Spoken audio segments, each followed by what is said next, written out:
The spring buying season has arrived here in Florida, and Florida Realtors has released its first quarter and March statistics for 2026. So why don't we just dig right in? Closed sales of single-family homes in Florida were up year over year for the 7th consecutive month in March, rising by close to 6%. For the first quarter overall, closings were up a little over 5%. Over in the condo and townhouse category, closed sales were also up for the 7th consecutive month in March, but they were up far more substantially than single-family homes, rising by 12%. That completed a strong first quarter in this category, with sales up 9% year over year for the 3-month period. A major reason for the strong first quarter this year, compared to last year, is that mortgage rates in the first quarter of last year were fairly elevated, with the national average weekly 30-year fixed-rate mortgage ranging from between 6.6 and just above 7% during that period. By contrast, the average rate was closer to the 6 to 6.1% range most weeks throughout January and February of this year.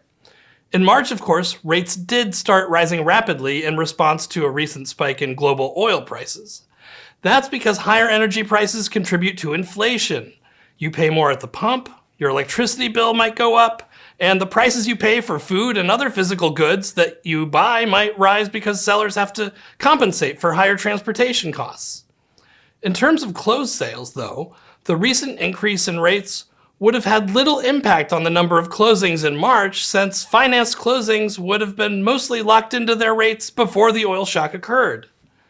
It's also important to point out that mortgage rates, while higher now than they were a month or two ago, are still below the levels we were at 1 year ago, and they have even fallen back just a little bit here in April so far. That said, rates in late March did reach their highest levels since the end of August, which is the last time closed sales in Florida were down year over year. In light of that, it's worth taking a look at how many homes for sale in Florida went under contract in March. Starting again with the single-family home category, new pending sales were up 3.3% compared to March of last year. That's the lowest percent increase since last November, but it's not far below February's 4% increase, which occurred prior to the recent rise in interest rates. And then there's the new pending sales of condos and townhouses, which were up by more than 9.5% year over year in March. That's a stronger rate of growth than we saw in February. So there's not a cut and dry answer to the impact of the recent rate increases, at least not yet. Certainly there's going to be an effect at the margin due to these higher rates. There are going to be prospective buyers who can afford the home they want at 6%, but they can't make it work at 6.4%. It could also lead to some near-term hesitation by prospective buyers if they believe the conflict in the Persian Gulf region will resolve soon. Mortgage rates might fall back closer to 6% in a matter of weeks. But the still positive growth in new pending sales for Florida in March is a hint that there are countervailing factors at play here that could allow for the market to continue to grow. For one thing, incomes have continued to rise as time marches on, slowly eroding away at the affordability gap. And the march of time, as always, also brings changes to people's lives that, in the case of some homeowners, might necessitate selling their current homes and purchasing others. In March, however, new listings of single-family homes were down nearly 10% compared to a year ago. But that puts us squarely within the typical range for this time of year. Last year, the number of new listings was unusually high, and except for the burst of new listings in January as the calendar turned over, so far, 2026 is looking more like a typical year for new listings. And as a result, single-family inventory remains down from a year ago as well, by over 10.5%. It's a similar story for condos and townhouses. New listings in this category were down by over 13% compared to last March, leading to a more than 11% year-over-year decline in end-of-month inventory. Looking at the long-term charts for inventory levels, we remain far, far below our highs from the previous housing cycle, but also slightly above pre-pandemic levels. Still, the fact that inventory levels are lower now than they were a year ago signals we could see slightly more upward pressure on home prices than we did back then. The median price for closed single-family home sales in March was up by a little less than 2% year over year to $420,000, which doesn't sound like much, but consider that the median price was down year over year, not up, in both January and February, And in 2025, it was down 8 times and unchanged 3 times, which makes March's increase the first year-over-year increase in Florida's median single-family home price since 14 months prior in January of last year. The median price for condo and townhouse sales in March was unchanged compared to a year ago, remaining at $315,000. That's no surprise since this category has been seeing more downward pricing pressure than the single-family category over the past couple of years. In fact, the median price for condos and townhouses was not only down year over year in every single month of 2025, it was also down the final 7 months of 2024. You'd have to go all the way back to May of 2024 to find the last time the median price of Florida condos and townhouses did not fall on a year-over-year basis, until March. Before signing off for this month, I wanted to show you some closed sales data across different price tiers. Our price tiers recently changed and we are now using $100,000 increments up to $1 million. And then we have this catch-all $1 million plus category here as well. Here, the green bars represent the number of sales in each price tier in the first quarter of this year, and the gray bars are the number of sales in Q1 of last year. I've also put the percent change next to this year's totals because that's usually what I find the most interesting. What is each segment's rate of growth? That's what we want to know. Now, you do have to be careful when comparing price tier data across time periods like we're about to do.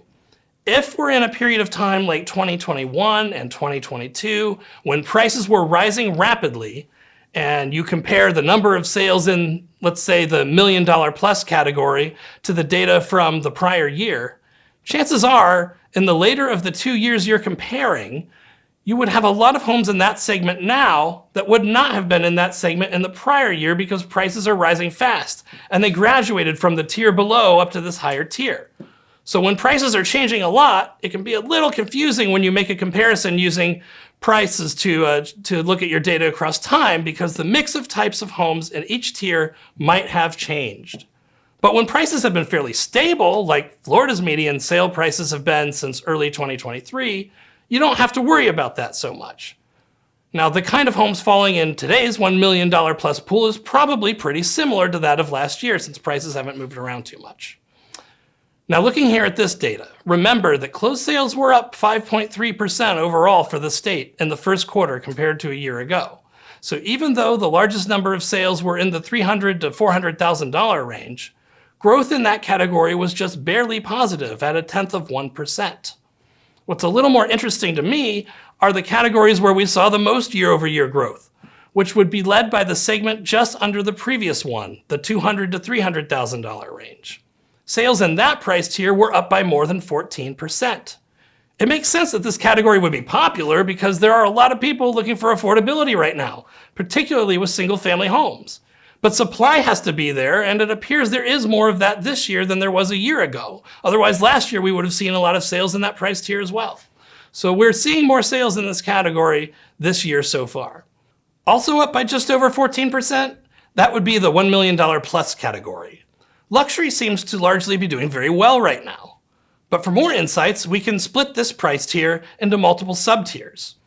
For these, we couldn't really make the intervals equal in range like we did the other ones. You'll see the first 2 tiers are both $250,000 increments, but the next one, $1.5 million to $2 million, is a $500,000 increment. And then the next one is a $1 million increment. And then we've got a $2 million increment, a $5 million increment, and finally that catch-all $10 million plus increment. If we did 250,000 increments for all of them, that would result in 36 price tiers. I can't fit them on this chart, so we'll just stick to these.